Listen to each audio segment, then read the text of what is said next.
Hello everyone. आज के इस लेक्चर में हम पी वाई क्यूज ही करेंगे, लेकिन सेकंड पार्ट का। मतलब फर्स्ट पार्ट हमने पिछले लेक्चर में कवर किया था और ये सेकंड पार्ट होगा। इसके अंदर भी हम पी वाई क्यूज करने वाले हैं। आइए स्टार्ट करते हैं। और पिछले भी क्वेश्चन में अगर कोई क्वेश्चन रह गया हो तो भी आप मुझे शेयर कर सकते हैं। और किसी क्वेश्चन में आपको कोई डाउट हो तो प्लीज़ लेट मी नो, ताकि हम उस क्वेश्चन को दोबारा डिस्कस कर सकें।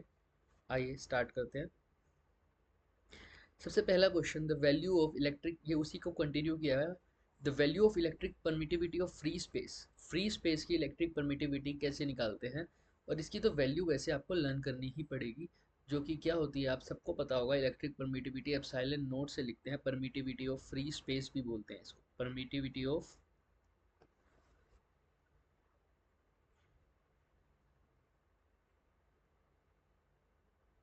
Free space. इसके अंदर जब हम परमिटिविटी निकालते हैं तो इसकी वैल्यू 8.85 इंटू 10⁻⁻12 आती है। ये आपको लर्न भी करना पड़ेगा। जैसे यहाँ पर एक ऑप्शन नंबर है भी सही, ऑप्शन नंबर बी। बट इसको लर्न कर सकते हो और निकालना हो तो निकाल भी सकते हो। जैसे हमारे पास फोर्स का फॉर्मूला था के Q1 Q2 अपॉन में आर स्क्वेयर कूलम्स लॉ में, जिसको हम ये भी लिख सकते थे के की जगह 1/4 pi epsilon naught Q1 Q2 upon R square. अब अगर हमने सब कुछ 1 न्यूटन लिख दे, मतलब फोर्स जब 1 न्यूटन होगा, Q1 Q2 सब 1 न्यूटन होगा, दो चार्जेस जिसकी वैल्यू 1 हो, डिस्टेंस उनके बीच में 1 मीटर का हो, फोर्स भी 1 न्यूटन लग रही हो, तब जब परमिटिविटी की वैल्यू निकालते हैं तब वो वैल्यू क्या आ जाती है हमारे पास, 8.85 इंटू 10⁻⁻12। बस यहीं से वो डराइव हुआ है। बट अगर आप इसको दिमाग में रखेंगे तो ज़्यादा आसान रहेगा, क्योंकि बार बार आप इसको वैल्यू निकाल नहीं पाएंगे। बहुत मतलब निकाल तो पाएंगे, इशू बहुत होगा, लंबी कैलकुलेशन हो जाएगी। तो इस एक बारी के लिए याद रख लो, और इसको शॉर्टकट फॉर्म में भी 8.85 ही रखते हैं। और ये कहाँ से आया था? अच्छा, कई लोग इसमें कंफ्यूजन हो जाएंगे। शॉर्टकट फॉर्म में 9 बोल सकते हो, लेकिन ऐसे नहीं बोलना कि 9 × 10⁹ है ना। ये शॉर्टकट फॉर्म में भी 9 नहीं चलता परमिटिविटी के अंदर। ये 9 × 10⁻⁹ इससे कंफ्यूज मत हो जाना। ये के की वैल्यू है, it is the value of coulomb constant, है ना, वो जो कांस्टेंट आया था के। और ये के ही तो किसके इक्वल होता है, 1/4 पाई एप्सिलॉन नोट।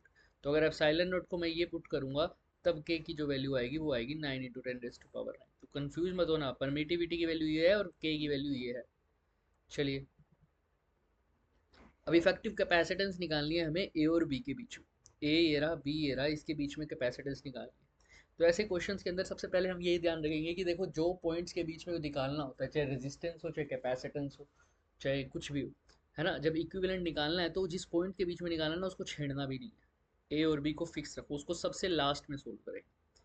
अब यहाँ पर देखो, ये तो व्हीटस्टोन ब्रिज जैसा दिख रहा है, क्योंकि यहाँ पर रेशो आ रही है राइट साइड में 3/4, और उस साइड कितनी आ रही है 6/8। तो 6/8 को भी करूँ तो 2 3 ज़ा 6, 2 4 ज़ा 8, यानी 3/4, ये भी 3/4। तो ये दोनों इक्वल है। अगर रेशो इक्वल है तो ये एक बैलेंस्ड व्हीटस्टोन ब्रिज का केस बन रहा है।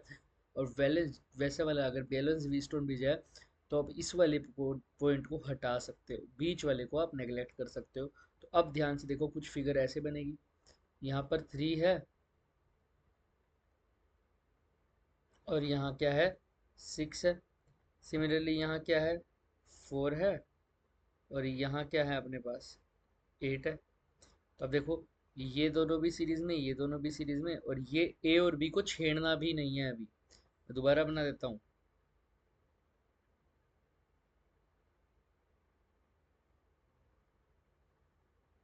ऐसा कुछ।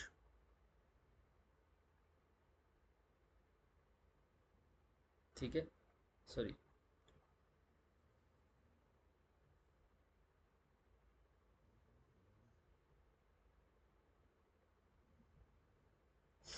ठीक, सो तो यहाँ पर देखो, ये कितना है हमारे पास, 3648, 3648, 3648। तो अब 3648, अब इसको देखेंगे तो बीच में तो कुछ है नहीं। तो ये देखो, ए और बी को नहीं छेड़ूंगा, मैंने बोला जिसके पॉइंट के बीच में निकालना है उसको सबसे लास्ट में, इसको नहीं छोड़ेंगे, छेड़ेंगे सॉरी। 3 और 6 ये दोनों सीरीज में हैं। और सीरीज में कैपेसिटेंस कैसे निकालते हैं, 1/c करके, 1/c equivalent is equal to 1/c1 plus 1/c2, क्योंकि जो रेजिस्टेंस निकालते हैं उसका उल्टा होता है कैपेसिटेंस। और इसको ऐसे भी लिख सकते हो शॉर्टकट में, ऊपर मल्टीप्लाई और नीचे क्या कर सकते हो, ऐड। तो 3 × 6, और 6 + 3 हो गया 9। तो सी इक्विवेलेंट कैसे हो गया, 18/9 दैट इज 2। तो ऊपर वाला जो सी इक्विवेलेंट है वो तो हो गया 2, तो यहाँ पर लिख दो 2। अच्छा, इसके नीचे वाले में क्या आएगा फिर? नीचे वाले में आप क्या लगाओगे इस वाले को सोल्व करके? 4 और 8, सिंपल, सी इक्विवेलेंट 4 और 8 का निकालो। 4 मल्टीप्लाई 8, ऊपर नीचे ऐड, 4 8 12, तो ये जगह 32/12। तो ये 32/12 कितना हो गया? 2 6 2 16, है ना? ऐसे कर सकते हो, या और भी अगर 4 पे काटते तो ठीक था। 4 2 अब काट दो, लो 2 3 6 2 8 16, तो 8/3। अब ये दोनों पैरेलल में है तो इन दोनों को ऐड कर दो, 8/3 को ऐड कर दो 2 के साथ। आओ भाई, अब ये दोनों ऐसे है, एक की वैल्यू आई ऊपर, कितनी आई? शायद आई 3/4, और शायद कितनी आई थी? हाँ 3/4 एक की आई थी, तो ये तो रेशो था ना। हाँ, इसकी वैल्यू आई थी हमारे पास कितनी? 8/3, और इसकी आई थी 2। तो ऊपर तो 2 है, नीचे आया था 8/3। तो ये दोनों पैरेलल में है, तो पैरेलल में तो सीधा ऐड हो जाता है कैपेसिटर। तो नेट इक्विवेलेंट कैपेसिटेंस कितनी आएगी? 2 + 8/3। तो 3 2 6 और 8 14/3, इसका क्या आ जाएगा? C equivalent. आप ध्यान से देख सकते हैं, ये देखो माइक्रो फेरेड में, क्योंकि सारा कुछ माइक्रो फेरेड में था, देखो। ठीक है, तो यहाँ पर क्या है? 14/3 इसका वैल्यू आएगी माइक्रो फेरेड। Is that clear? अच्छे से देख लो, कोई भी डाउट हो तो पूछ सकते हो, ध्यान से देख लो। चलो आगे चलते हैं। इसी के अंदर अब हम इस क्वेश्चन पर आते हैं। ये क्वेश्चन थोड़ा सा आपको दिख रहा होगा, द स्पेसिफिक रेजिस्टेंस लिखा हुआ है।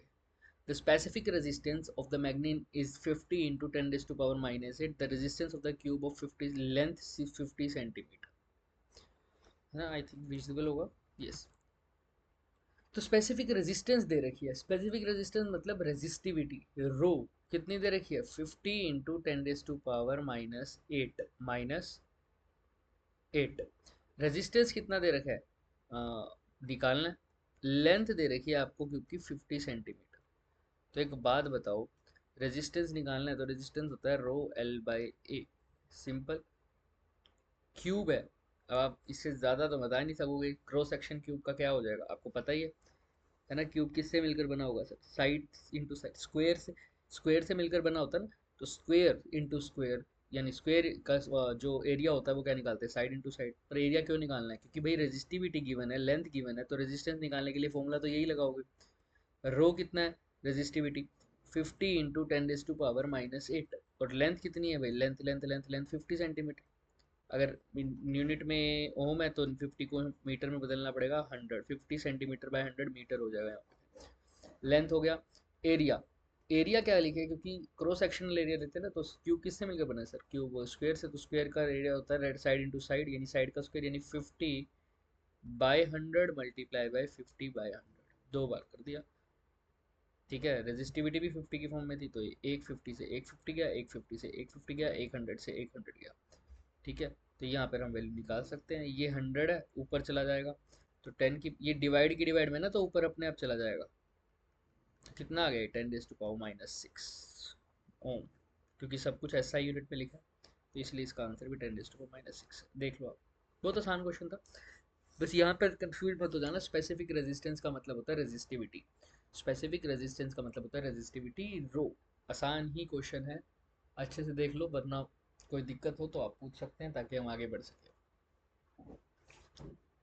चलिए,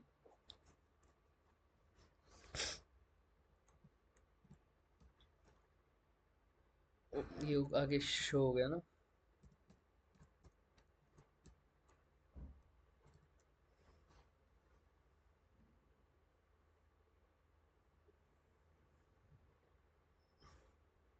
ये बहुत गलत लगता है मुझे, थोड़ा सा भी जल्दी लिख दो इसको, तो इसके अंदर छप जाता है पूरा सब। So sorry.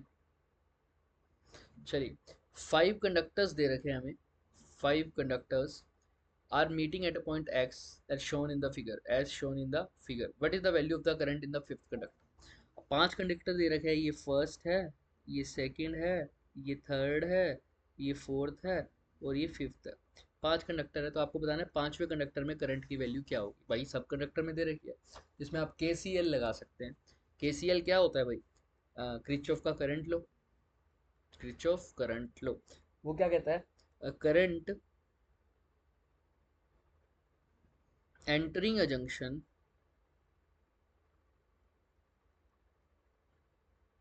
Is equal to current leaving a junction. Current जितना आ रहा है वो करंट एंटरिंग द जंक्शन लिखना तो सही रहेगा, is equal to current leaving the junction, जिस जंक्शन की हम बात कर रहे हैं। तो देखो पहले तो ये जंक्शन है मेरा एक्स वाला मान लो। अब एक्स के अंदर कौन कौन आ रहा है और कौन कौन जा रहा है, दोनों को इक्वेट करो। एक्स के अंदर कौन आ रहा है सर, सेकंड वाला करंट आ रहा है, तो एंटरिंग में आ जाएगा एक तो 5 एम्पियर। 4 वाला भी इसकी तरफ आ रहा है टुवार्ड्स, तो 4 एम्पियर इस जंक्शन की तरफ आ रहा है ना, और 3 इसकी तरफ आ रहा है, नहीं सर इससे दूर जा रहा है। 5 भी क्या जा रहा है, इससे दूर जा रहा है सर, तो सर 3। अब ध्यान से देखना, 5 + 4 कितना हो गया, 9। तो करंट लीविंग द जंक्शन भी कितना होना चाहिए, 9 होना चाहिए। तो चेक करते हैं सर क्या क्या है लीविंग द जंक्शन में। 3 है, जा रहा है एक तो, और कौन जा रहा है सर, 5 जा रहा है। ओहो ये तो एक 8 हो गया सर। तो 9 8 के इक्वल कब होगा, जब साथ में एक और जोड़ूंगा, यानी करंट लीविंग द जंक्शन एक और आ रहा है, उसकी वैल्यू 1। तो यानी फिफ्थ कंडक्टर में जो करंट है वो लीव कर रहा है वो बाहर की तरफ एक्स से अवे, तो 1 ampere away from the x. ठीक है, कैसे किया, आसान तरीका है, कंफ्यूज मत हो जाओ, अच्छे से देख लो पहले फिर चेक करेंगे।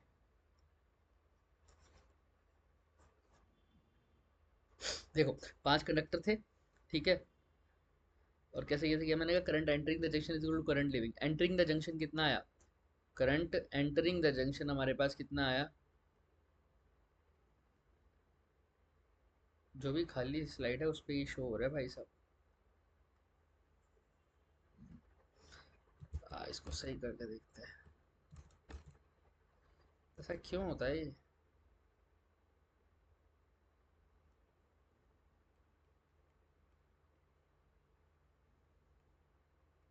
चलिए हमें क्या करना है, यहाँ पर देख लेते हैं।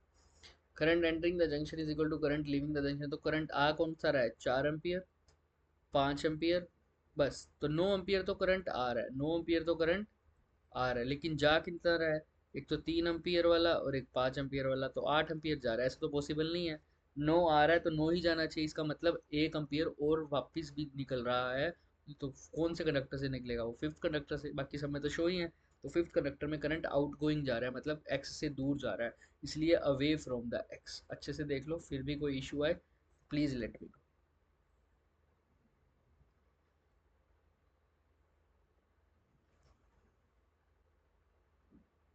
चलिए let's move to the next question.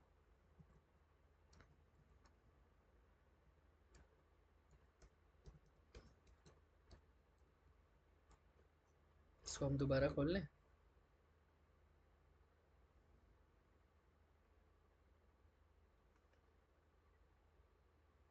एक सेकेंड।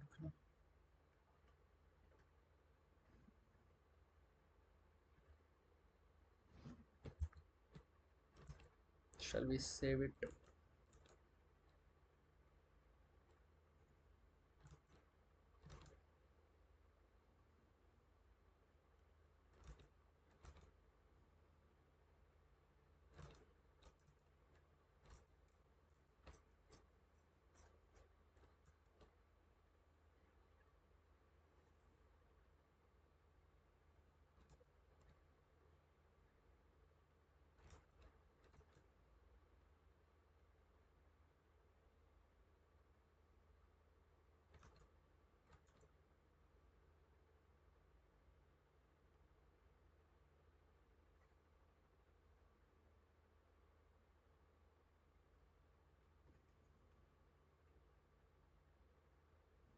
तो यही थे,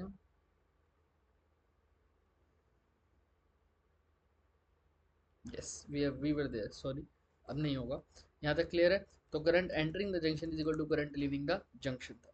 आइए, in a cyclotron the angular frequency of the charge particle is independent of. अब साइक्लोट्रॉन में एंगुलर फ्रीक्वेंसी कैसे निकालते हैं, पहली बात तो साइक्लोट्रॉन की बात करता हूँ, तो फ्रीक्वेंसी निकालने का फॉर्मूला होता है 1/टाइम पीरियड, लेकिन ये एंगुलर फ्रीक्वेंसी है तो ओमेगा का फॉर्मूला हो जाता है उसमें 2π/t।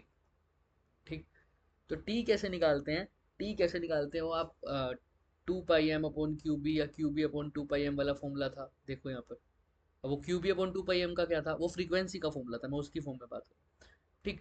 तो अगर टाइम पीरियड का फॉर्मूला था हमारे पास 2 पाई एम अपॉन क्यू बी, तो अगर इस टाइम पीरियड को यहाँ पर पुट करूँ तो ओमेगा का फॉर्मूला क्या बन जाएगा, 2 पाई अपॉन टी की जगह फिर से 2 पाई एम अपॉन क्यू बी। तो ये 2 पाई से 2 पाई कट गया, क्यू बी डिवाइड की डिवाइड में है भाई, तो कहाँ आ जाएगा ऊपर, ये हो जाएगा क्यू बी बाई एम। तो क्या इस पूरे फॉर्मूले में कहीं हमको क्या दिख रहा है, क्यू दिख रहा है? हाँ, तो डिपेंड तो कर रहा है क्यू पर। ओमेगा जो है वो क्यू पर डिपेंड कर रहा है, बी पर मैग्नेटिक फील्ड हाँ उस पर भी कर रहा है, मास पर वो उस पर भी कर रहा है, तो बच क्या गया, स्पीड। तो स्पीड पर डिपेंड नहीं कर रहा, इंडिपेंडेंट ऑफ द स्पीड। अभी ये बहुत अच्छा क्वेश्चन है, ऐसा क्यों, ऐसा क्यों है? क्योंकि सर टाइम पीरियड ही स्पीड पर डिपेंड नहीं कर रहा, और ओमेगा जो है वो टाइम पीरियड पर डिपेंड कर रहा है, तो इसीलिए हमारे पास ओमेगा भी टाइम स्पीड पर डिपेंड नहीं करेगा। अब क्वेश्चन ये आता है कि टाइम पीरियड साइक्लोट्रॉन में क्यू के, सॉरी किसके, वी के इंडिपेंडेंट क्यों होता है, इंडिपेंडेंट क्यों होता है बताइए। क्यों होता है सर? क्योंकि इसलिए होता है क्योंकि टाइम पीरियड का फॉर्मूला देखते हो, आपने आर का भी फॉर्मूला पढ़ा होगा, साइक्लोट्रॉन में आर होता है M B by Q B. तो जैसे जैसे आर बढ़ता है वैसे वैसे वी भी बढ़ जाता है, तो आर के बढ़ने से वी भी बढ़ जाता है, तो चेंज हो जाता है। इसी वजह से टाइम पीरियड कांस्टेंट रहता है। क्यों? क्योंकि टाइम पीरियड अगर जनरली देखो तो ये तो क्या होता है, डिस्टेंस क्या होता है, स्पीड अपॉन टाइम। तो टाइम क्या हो जाएगा, स्पीड अपॉन डिस्टेंस, है ना? तो स्पीड अपॉन डिस्टेंस, तो टाइम स्पीड हो गया v और डिस्टेंस हो गया अपने पास 2 पाई आर। समझ रहा? तो दोनों हमेशा एक दूसरे के ऊपर ही रहेंगे, तो टाइम पीरियड का आर से कोई लेना और वी से कोई लेना देना नहीं होगा, ध्यान से देखना, इस बात को ध्यान से समझना। ठीक है। तो जैसे जैसे आर की वैल्यू चेंज हो जाती है वैसे वैसे, अब भाई एक बात बताओ, इसका मतलब क्या है, आर डायरेक्टली प्रोपोर्शनल टू का वी का मतलब क्या है हमारे पास, कि अगर कोई पार्टिकल जिसको मैं बहुत तेज वेलोसिटी से बात फेंक रहा हूँ, वेलोसिटी उसकी क्या है, तेज, तो वो रेडियस भी क्या कर देगा अपना, बड़ा कर देगा। वो रेडियस भी बड़ा कर देगा ताकि टाइम पीरियड क्या रहे, सेम रहे। अगर उसकी वेलोसिटी कम है तो उसका रेडियस भी छोटा हो जाएगा, ताकि एक भाई ये कह रहा है कि भाई मैं बड़ा तेजी से भागूंगा, कह रहे भाग लो लेकिन तेरे को लंबा चक्कर लगाना पड़ेगा। एक कह रहा है मैं धीरे से भागूंगा स्पीड कम रहेगी, तो कहता है कोई बात नहीं, तेरे को छोटा चक्कर लगाना पड़ेगा। इसी वजह से दोनों की टाइम पीरियड क्या रहता है, सेम रहता है। क्योंकि जो तेजी से भाग रहा है उसका टाइम पीरियड वैसे तो शॉर्ट होना चाहिए, वो जल्दी चक्कर लगा लेना चाहिए, लेकिन कंडीशन क्या आ जाती है, वेलोसिटी के साथ साथ रेडियस भी बढ़ जाता है। इसी वजह से जो तेज भाग रहा है वो लंबा चक्कर काटेगा, और जो कम तेज भाग रहा है वो छोटा चक्कर काटेगा, क्योंकि आर डायरेक्टली प्रोपोर्शनल है वी के। इसलिए टाइम पीरियड इंडिपेंडेंट होता है, याद रखना ना ये बात।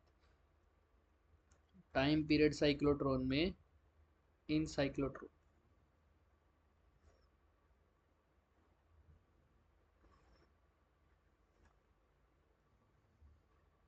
वेलोसिटी ऑफ चार्ज पार्टिकल के क्या रहता है, इंडिपेंडेंट। आइए, in a moving coil galvanometer deflection of the coil theta is related to the electric current I by the relation।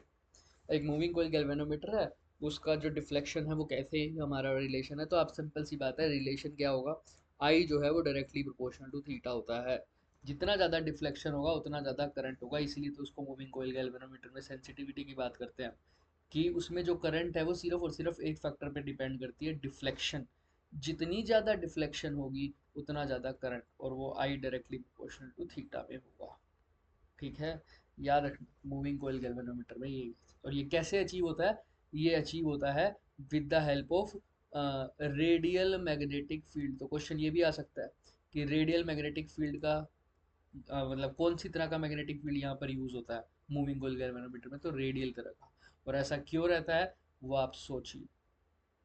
ठीक है, दिमाग लगाएंगे थोड़ा सा तो और भी याद रहेगा हमारी चीज़ें, अच्छी बात है। मैं चाहता हूँ थोड़ा सा सोचेंगे खुद। बट मैं आपको बता देता हूँ ये क्वेश्चन बहुत इंपॉर्टेंट है, पूछा भी जाता है which type of magnetic field, तो रेडियल मैग्नेटिक फील्ड। वो इसीलिए होता है क्योंकि ये रिलेशन आ जाए हमारे पास। ठीक है, और बताऊँ क्यों होता है रेडियल मैग्नेटिक फील्ड, यहाँ पर आप देखोगे तो एंगल का कंसेप्ट है, वही सोच के आना, अच्छे से देख के आना, पता लगेगा आपको। हर पॉइंट पे एंगल 90 होगा, वो किस किस के बीच में होगा वो सोचना। Unit of magnetic flux density, magnetic induction क्या होगी सर? टेस्ला। बिल्कुल होगी सर मैग्नेटिक फ्लक्स डेंसिटी की tesla. Weber per meter, yes sir वो भी होगी। न्यूटन पर अम्पियर मीटर, ये भी। न्यूटन क्या होता है? फोर्स। अम्पियर क्या होता है हमारे पास? करंट। और वो क्या होता है हमारे पास? लेंथ। ठीक है, ध्यान रखना इस बात को। तो सारी ही सारी हमारे पास मैग्नेटिक फ्लक्स डेंसिटी। अब मैग्नेटिक फ्लक्स डेंसिटी है, इसको कंफ्यूज मत हो जाना। मैग्नेटिक फ्लक्स डेंसिटी है, इसका फॉर्मूला सोचो क्या होगा। मैग्नेटिक फ्लक्स डेंसिटी का फॉर्मूला क्या होगा? सिंपल, जो मैग्नेटिक फील्ड होता है उसी की बात हो रही है। याद नहीं है उसको? अगर मैं जनरल एक फॉर्मूला लिख देते थे। वैसे तो हम बात करते हैं मैग्नेटिक इंडक्शन बोले अगर अच्छा फॉर्म तो लेना तो। आप इन्हें आपने ये फॉर्मूला पढ़ा होगा, mu naught I upon two pi R, वो वायर के लिए है ना। तो यहीं से देख लो, mu naught I upon two pi R. अच्छे से यहाँ से भी आ सकता है, टेस्ला भी आ जाएगा, है ना। और फोर्स का फॉर्मूला भी आपने पढ़ा होगा म्यू नॉट की फॉर्म में। आप उस फॉर्म से भी याद कर सकते हो, याद होगा आपको फोर्स का फॉर्मूला। म्यू नॉट का तो आपने बहुत सारे फॉर्मूले पढ़े होंगे I think. Mu naught upon 4 पाई 10⁻⁻⁷ होता था, आपने ये भी पढ़ा होगा। I1 I2 upon 2 pi are, है ना, इंटू एल, है ना। तो force per unit length, force per unit length ये म्यू नॉट। और इधर क्या आ जाएगा? लेंथ है, इधर रेडियस। अगर मैं सिर्फ उसकी बात करूँ, आई का स्क्वायर ले लो एक बारी के लिए, और 2 पाई आर ले लो। तो ये भी हमारे पास लेंथ है, ये भी लेंथ है, तो इसका कोई फैक्टर नहीं। म्यू नॉट का जो फॉर्मूला बनेगा वो क्या बनेगा? न्यूटन पर अम्पियर का स्क्वायर बन जाएगा, है ना।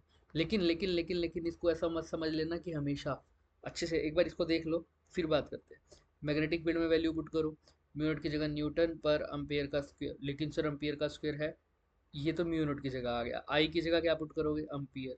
और आर की जगह क्या पुट करोगे? लेंथ। एक अम्पियर से एक अम्पियर कट गया, तो देखो क्या बन गया ये? न्यूटन पर अम्पियर। और लेंथ को मीटर में बोलते हैं, तो क्या ये यूनिट नहीं बन गई?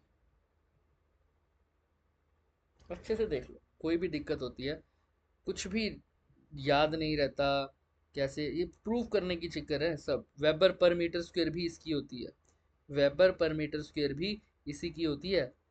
टेस्ला, टेस्ला को ही तो बोलते हैं वेबर पर मीटर स्क्वायर। किसी को कोई भी डाउट हो तो प्लीज़ पूछ लेना। न्यूटन सेकंड, ये sorry, weber per meter square हो गया, न्यूटन पर एम्पियर मीटर हो गया, ये सब किसकी हैं सर? ये सब की सब मैग्नेटिक फील्ड वाली यूनिट है हमारी। ठीक है, अच्छे से देख लेना। एक weber per meter square tesla के इक्वल हम लिखते, मतलब सॉरी टेस्ला और वेबर पर मीटर स्क्वायर दोनों को हम इंटरचेंजेबली यूज करते थे। ये मैंने आपको प्रूव भी कर दिया, ये न्यूटन पर एम्पियर मीटर कैसे आई। कोई भी आप फॉर्मूला जिसको आपको पता है उसको यूज कर लो, तो यहाँ पर ऑल ऑफ द अबव आएगा। ये सारी की सारी मैग्नेटिक फ्लक्स डेंसिटी की यूनिट है। मैंने कैसे लिया है? मैंने एक वो फॉर्मूला लिया था, mu naught I1 I2 upon में आर 2 पाई आर, ऐसा लिख दो, अपॉन में एल। ये फोर्स पर यूनिट लेंथ दो वायर के लिए होता था यूज, याद है ना? वही सर सेम। और मैंने दूसरा फॉर्मूला लिखा है mu naught I upon 2 pi R, ये वायर के लिए होता है। मैंने दोनों को कंपेयर कर दिया। भाई कोई भी फॉर्मूला ले लो, आपकी मर्जी है। चलिए, अब ध्यान से देखो, mathematical equation for the magnetic lines of force. अब भाई मैग्नेटिक लाइंस ऑफ फोर्स, ये आपने मैक्सवेल्स इक्वेशन में पढ़ा, delta del dot B is equal to क्या रहता है? जीरो। मैग्नेटिक मोनोपोल वाली बात, ठीक है। तो याद, del dot B is equal to zero रहेगा। ये बहुत ही तो फॉर्मियस इक्वेशन, आई थिंक आपको याद भी रहेगा ही, और याद होना भी चाहिए। ठीक है, अच्छा, इधर आ जाओ। अल्टरनेटिंग, ये तो बहुत इंपॉर्टेंट है, याद रखना इसको, तो आई थिंक सबको याद होगा, इसलिए मैं ज़्यादा डिटेल में चर्चा नहीं कर रहा इसके अंदर। An alternating current of RMS value of 10 ampere is passed through a 12 ohm resistor. 12 ohm resistor से एक alternating value जिसकी RMS value, RMS value कितनी है? RMS value IRMS 10 ampere, RMS value है 10 एम्पियर। तो maximum potential difference across the resistor, V maximum potential difference निकालना है आपको। भाई एक रेजिस्टर है 12 ओम का, उससे 10 एम्पियर का करंट जा रहा है, लेकिन ये IRMS है। आपने उस जो वोल्टेज है, ये AC वाली वोल्टेज होगी, ऑब्वियस सी बात है। कुछ V note sine omega T type होगा। आपको V नोट की वैल्यू चाहिए, मैक्सिमम वोल्टेज चाहिए। IRMS दे रखा है लेकिन चाहिए V नोट। आपको सबको पता है IRMS और I नोट में क्या रिलेशन होता है। IRMS क्या होता है? I note by √2। Similarly VRMS क्या होता है? V note by √2। या और आप आई वी इज इक्वल टू क्या हो सकता है? आई आर भी हो सकता है।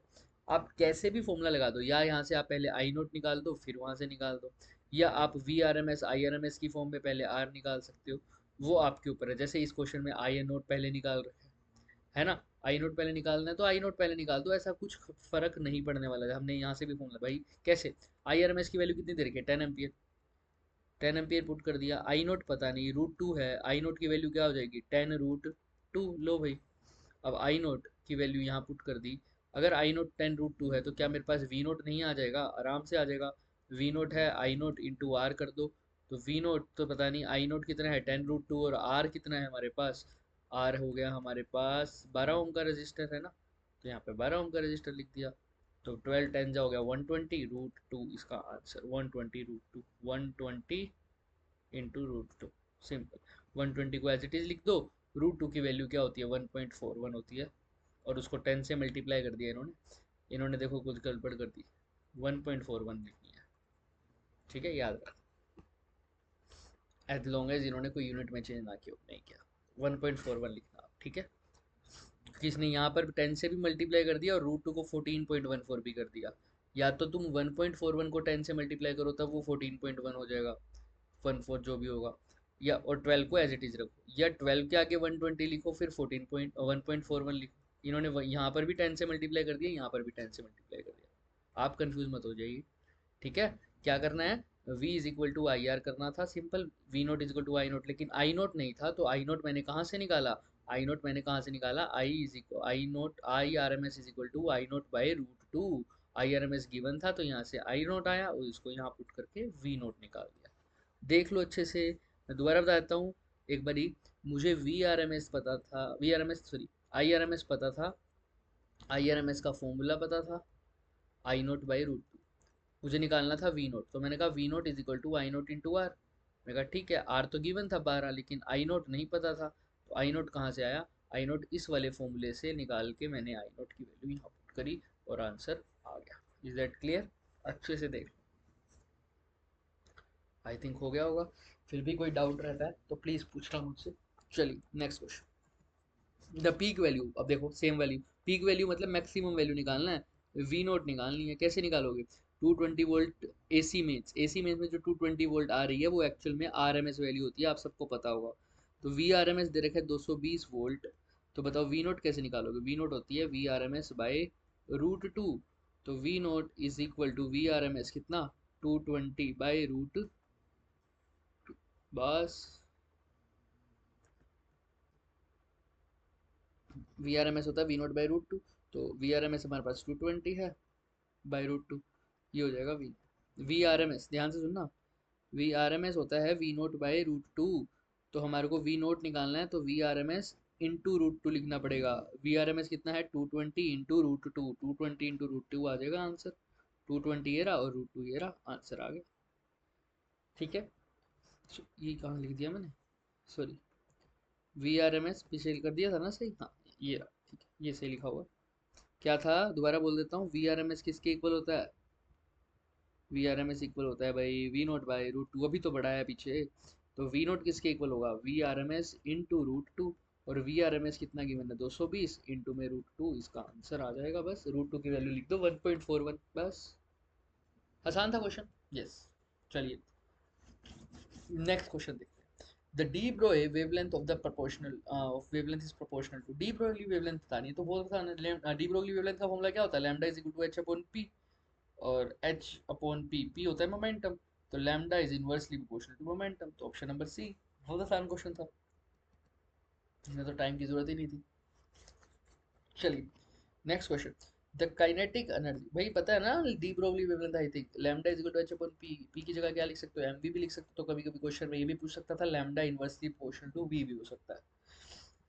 I, the kinetic energy of the electron in an orbit of radius R in hydrogen is, कैसे निकालोगे काइनेटिक एनर्जी ऑफ इलेक्ट्रॉन, अब काइनेटिक एनर्जी ऑफ इलेक्ट्रॉन इसको डराइव भी कर सकते हो और वैसे सिंपल फॉर्मूला भी लर्न कर सकते हो, जैसे फॉर्मूला तो आप सीधा यहाँ पर रख भी सकते हो, मैं आपको दिखा देता हूँ, ये देखो ये वाला फॉर्मूला, ये ke²/2, बस कैसे करना है पहले देख लो, देखो इलेक्ट्रॉन अगर रिवॉल्व कर रहा है हमारा न्यूक्लियस के अराउंड तो ऑब्वियस ही बात है, अगर सर्कल पर रिवॉल्व कर रहा है तो सेंट्रीपिटल फोर्स होगी half M V, sorry M so sorry centripetal force क्या होती है mv²/r, सर्कल में रिवॉल्व कर रहा है अगर तो। बट ये सेंट्रीपिटल फोर्स इसको मिली कहाँ से? ये मिली न्यूक्लियस और इलेक्ट्रॉन्स की इंटरेक्शन के कारण। तो न्यूक्लियस और इंटरेक्शन कैसे मिला उसको? कौन कौन है? एक तो प्रोटॉन है और एक न्यूट्रॉन है। तो वही प्रोटॉन है सॉरी, और इलेक्ट्रॉन है। तो के इंटू प्रोटॉन का चार्ज भी ई होता है, इलेक्ट्रॉन का चार्ज भी ई होता है, और अपॉन में आर का स्क्वायर। क्या फॉर्मूला लगाया मैंने? के Q1 Q2 अपॉन में आर स्क्वायर। वही एक आर से एक आर कट गया, तो एम वी स्क्वायर की वैल्यू आ गई। लेकिन काइनेटिक एनर्जी निकालनी है तो दोनों जगह किससे मल्टीप्लाई कर दो?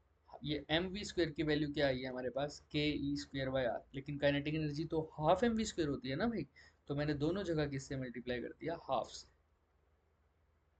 तो ये पूरी चीज बन गई काइनेटिक एनर्जी।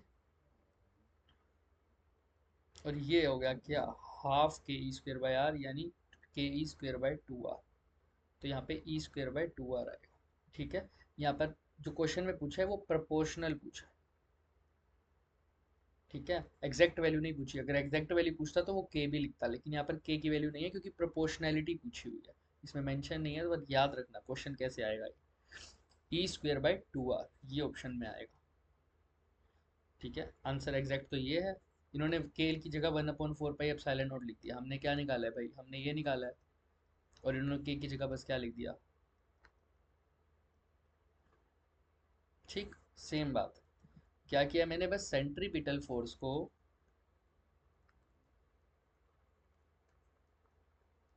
इलेक्ट्रोस्टैटिक फोर्स के इक्वल रख दिया। सेंट्रीपिटल फोर्स थी M V square by R, और इलेक्ट्रोस्टैटिक फोर्स थी K Q square by R square. और के की जगह क्या आ जाएगा? क्यू की जगह आ जाएगा एक इलेक्ट्रॉन एक प्रोटॉन, और आर स्क्वायर की जगह क्या आ जाएगा आपके पास? उसके बीच का डिस्टेंस। एक आर से एक आर कट गया था तो ये एम वी स्क्वायर था, लेकिन kinetic energy half M V square होता है, इसलिए हमने दोनों साइड हाफ से मल्टीप्लाई किया था। चलिए, अब तो आसान है। ये क्वेश्चन देखो, what is the ratio of the radius of the lithium nucleus to the iron nucleus? कैसे पता चलती है सर? दोनों न्यूक्लियस है, न्यूक्लियस की रेडियस की रेशियो कैसे पता चलती है? सर उसके लिए फॉर्मूला था R is equal to R nought A की power 1/3। R nought is a fix quantity, constant होता है एक पर्टिकुलर के लिए। तो सर अगर ये R1 है तो यहाँ पर A1 आ जाएगा, R2 लिखूंगा तो क्या आ जाएगा? आर नोट A2 की पावर 1/3। अच्छा, ए क्या होता था आपको याद होगा? Mass number. ए क्या होता था? Mass number. वही number of proton plus number of neutrons, यानी number of nucleons. Number of nucleons, ये सब आप कर चुके हैं, सिर्फ वही वाले क्वेश्चन हम डिस्कस कर रहे हैं। तो R1 और इन दोनों की इक्वेशन को डिवाइड कर दें भाई। दो न्यूक्लियस है ना, एक लिथियम है और एक आयरन है। ये लिथियम का मान लो, ये आयरन का मान लो, दोनों को डिवाइड कर दो। आर नोट से आर नोट तो कट गया, तो R1/R2 किसके इक्वल आ जाएगा? A1 मतलब number of nucleons in lithium कितने हैं? 7 है सर। तो 7 की पावर 1/3, और नीचे क्या है? 56 है सर। तो 56 की पावर 1/3। तो R1/R2 किसके इक्वल आ जाएगा?